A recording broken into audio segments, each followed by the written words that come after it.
അങ്ങനെ കേരള ജനത എല്ലാവരും ആഗ്രഹിച്ച ആ സുവർണ നിമിഷം വന്നെത്തി.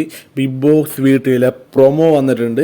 ലേറ്റസ്റ്റ് ആയി വന്ന പ്രൊമോയിൽ ഞാൻ പറഞ്ഞത് തന്നെ, ആ വീഡിയോ ഇട്ടപ്പോൾ കുറേ പേര് വന്ന് എന്നെ കളിയാക്കിയിട്ട് പോയി, വെറുതെ നോണ പറഞ്ഞ് റേറ്റ് ഇട്ടാനും കണ്ടന്റ് ഇട്ടാൻ വേണ്ടി. ഇപ്പം ഇത് കറക്റ്റായില്ല. ആദ്യം മാല വരും എന്ന് പറഞ്ഞാൽ മാല ഇന്നലത്തെ പ്രൊമോയിൽ വന്നു. പിന്നെ ഗബ്രീൻ്റെ ഫോട്ടോ കൊണ്ടുപോകുന്നത്, കീറു എന്ന് പറഞ്ഞാൽ ഫോട്ടോ കീറണമെന്നല്ല എടുക്കണമെന്നാണ് കാണിച്ചത്, ബാക്കിയുള്ളതൊന്നും കാണിച്ചിട്ടില്ല. അപ്പം ഇന്നത്തെ പ്രൊമോയിൽ ആദ്യം തന്നെ ഈ മാല ഈ വീട്ടിൽ എന്താണ് വാപ്പയും അമ്മയും പറയുന്നത്, ഈ മാല ഈ വീട്ടിൽ നിന്ന് ഇറങ്ങണ വരെ ഈ മാല നിന്റെ കഴുത്തിലുണ്ടാവണം എന്ന് പറയേണ്ടത്. എന്നിട്ട് ടെഡി ബിയറും കൊടുക്കുന്നുണ്ട്. പിന്നെ നെക്സ്റ്റ് കാണിക്കുന്നത് ആ റൂമിലുള്ളതാണ്. റൂമിലുള്ള സീനിലാണ് ശരിക്കുള്ള നമ്മുടെ പോർഷൻസ് വന്നത്. ആദ്യം തന്നെ ഈ മാല നീ ഇടണം എന്ന് പറഞ്ഞപ്പോൾ മറ്റേ മാല ഈ അഴിക്കെന്ന് പറഞ്ഞു, ഈ മാല വാപ്പ എടുക്കണേ മോളെ. അപ്പോൾ അത്ത എടുക്കല്ലേ എന്ന് പറഞ്ഞ് ജാസ്മിൻ അവിടെ കുറേ പറഞ്ഞു, ഇത് ഞാൻ എടുക്കണമെന്ന് പറഞ്ഞാൽ അയാൾ വാശി പിടിക്കുന്നുണ്ട് ജാസ്മിൻ്റെ വാപ്പ. അപ്പോൾ അവിടെ ഗബ്രിയായിട്ടുള്ള ബന്ധം വേണ്ട എന്നാണ് പുള്ളിക്കാരൻ ഉറച്ചിരിക്കുന്നത്. ആ ചിരിച്ചുകൊണ്ടാണ് പുള്ളിക്കാരൻ ദേഷ്യപ്പെടാനുള്ള. എത്ര പ്ലാറ്റ്ഫോമാണ് ദേഷ്യപ്പെട്ടെന്ന് പറയാൻ പറ്റില്ലല്ലോ. അപ്പോൾ ദേഷ്യപ്പെടാനുള്ള ചിരിച്ചുകൊണ്ടാണ് അത് തന്നേക്കും മോളെ, ഞാൻ എടുത്തേക്കാം, ഇങ്ങ് തന്നേക്കും, എൻ്റെ കയ്യിൽ തന്നേക്കും, അത് വേണ്ടെന്ന് പറഞ്ഞ്.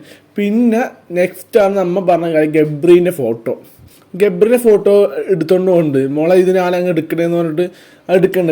പിന്നെ ഒന്നും ഒരു സീനും കാണിക്കണില്ല. അതെന്താണെന്നറിയാം, ലൈവിലേക്ക് കാണിക്കുള്ളൂ. ഇപ്പം രണ്ട് പ്രൊമോ സാധാരണ വന്നത്, ഒന്ന് എപ്പിസോഡ് തീരുമ്പോൾ പിന്നെ 12 മണിക്ക് പ്രൊമോയിലാണ് ഇത് വന്നേക്കുന്നത്. അപ്പം ഒരു കാര്യം ഉറപ്പാണ്, ഗബ്രീൻ്റെ ഇഷ്യൂ അവിടെ ഇട്ടിട്ടുണ്ട്. ഇനി അഫ്സലിൻ്റെ ഇഷ്യൂ നമ്മൾ നോക്കേണ്ടത്, അഫ്സൽ കൊടുത്തെന്നാണ് പറയപ്പെടുന്നത് ഈ മാലയും ഈ ടെഡി ബിയർ. ശരിക്കും അഫ്സല് അത് ബന്ധം വേറെ പിരിഞ്ഞ് ചിലപ്പം നേരത്തെ ഈ ബിഗ് ബോസ് വീട്ടിൽ പോണ സമയത്തെല്ലാം കൊടുത്തായിരിക്കും ഗിഫ്റ്റാണ്, അല്ലെങ്കിൽ ഇവർ തന്നെ എന്താണ് വാങ്ങിച്ചിട്ട് അഫ്സൽ തന്നേന്ന് പറയാൻ വേണ്ടി, അഫ്സലിൻ്റെ ഒരു ഓർമ്മ സൂചിപ്പിക്കാൻ വേണ്ടിയിട്ട്.